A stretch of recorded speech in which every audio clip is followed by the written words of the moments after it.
तर आशिष शेलार मतदाराचा हक्क बजावतायत। मतदारासाठी पहाटेच आशिष शेलार दाखल झालेत।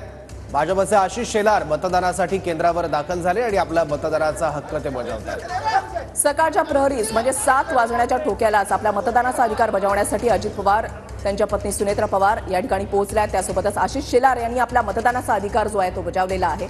आशिष शेलार हे भाजपचे महत्त्वाचे नेते वांद्रे पश्चिम मधून ते पुन्हा एकदा निवडणुकीच्या रिंगणामध्ये उतरलेले आहेत। तर दुसरीकडे 8व्यांदा या निवडणुकीच्या रिंगणामध्ये उतरलेले अजित पवार यांच्या विरोधात आहेत त्यांचे पुतणे युगेंद्र पवार। अजित पवार यांना प्रशासकीय यंत्रणेचा मोठा अनुभव, उपमुख्यमंत्री राहिलेले आहेत, खासदार राहिलेले आहेत, आमदार राहिलेले आहेत आणि ही लढत बारामतीमधल्या लढतीकडे संपूर्ण देशाचं लक्ष लागलेलं आहे। कारण या ठिकाणी पवार विरुद्ध पवार ही लढत पाहायला मिळते। 2 हाय प्रोफाईल मतदारसंघ आहेत, तिथल्या लढतींमुळे देशभरात चर्चेत आहेत। बारामतीमध्ये काका विरुद्ध पुतण्या अशी लढत आहे। दोन्ही पवारांच्या अस्तित्वाची लढाई आहे। अजित पवार यांच्या भगिनी आता आपल्या मतदानाचा अधिकार बजावत आहेत। अजित पवार यांच्या 2 भगिनी या प्रचारासाठी उतरलेल्या होत्या। गावोगावी त्यांच्याकडून प्रचार जो आहे तो अजित पवार यांचा करण्यात आलेला होता। तर ही तिघही सुद्धा बहीण भाऊ जे आहेत ते आपला मतदानाचा अधिकार बजावण्यासाठी मतदान केंद्रावर पोहोचलेले आहेत। ही थेट दृश्य आपण पाहताय। काटेवाडी हा पवारांचा गृहभाग आहे। त्या ठिकाणाहूनच त्यांच्या राजकारणाला सुरुवात झाली आणि आता अजित पवार आणि त्यांच्या दोन्ही भगिनी आपल्या मतदानाचा अधिकार बजावण्यासाठी मतदान केंद्रावर पोहोचले। तर दुसरीकडे आशिष शेलार यांनी आपल्या मतदानाचा अधिकार बजावलेला आहे। आसिफ झकेरिया हे त्यांच्या विरोधात या ठिकाणी निवडणुकीच्या रिंगणामध्ये उतरलेले आहेत। अजित पवार काटेवाडीमध्ये मतदान करतायत। मतदारांना काय आवाहन कराल? महाराष्ट्राच्या विधानसभेच्या निवडणुकीचा मतदानामध्ये सहभागी होणे प्रथम कर्तव्य मतदारांचं आहे। मोठ्या प्रमाणात मतदारांनी बाहेर यावं, सकाळी मतदान करावं। मतदारांमध्ये उत्साह दिसतो आहे। आपलं राज्य, आपलं शहर, आपला विभाग यासाठी 1 तास सकाळचं देणं हे अति आवश्यक आहे।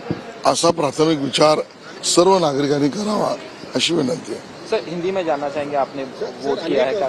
मतदारांना पहिलं मत नोंदण्याचं हौस असते। आता तुम्ही आज पहिलंच मतदान करण्याचं तुम्हाला पहिलं मतदान तुमचं झालेलं आहे। माझा नेहमीच प्रयत्न असतो की वोटिंग बूथ उघडल्यानंतर पहिलं आपण जावं।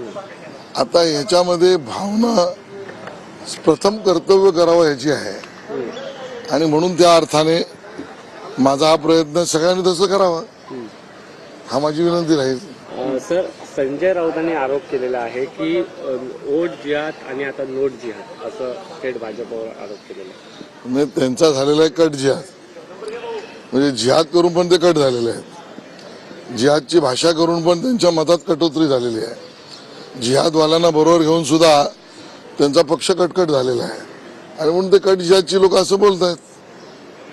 सर, आपण जर बघितलं असेल तर काल विरारमध्ये प्रकरण घडलं, विनोद तावडे यांच्यावर आरोप करण्यात आले। त्या आरोपावर तुम्ही कसं बघताय? उद्धव ठाकरे देखील आरोप केले होते की भाजप आता कुठेतरी पैशाचा वापर करतोय आणि सगळ्याच माहितीमध्ये सर, ज्या पद्धतीने कुंभांड रचलं गेलं, पैसे मिळाले का?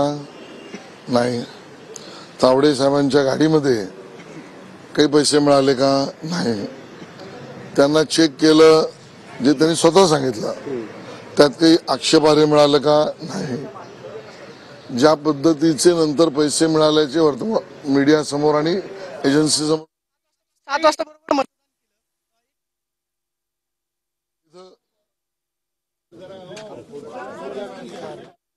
जे होते का इन्कम टॅक्स सगळ्या एजन्सी समोर त्याचे दावे आलेले आहेत। मग मिळालं काय? हुल्लडबाजी आणि हमला। मुख्यमंत्री होतील अतिशय पॉझिटिव्ह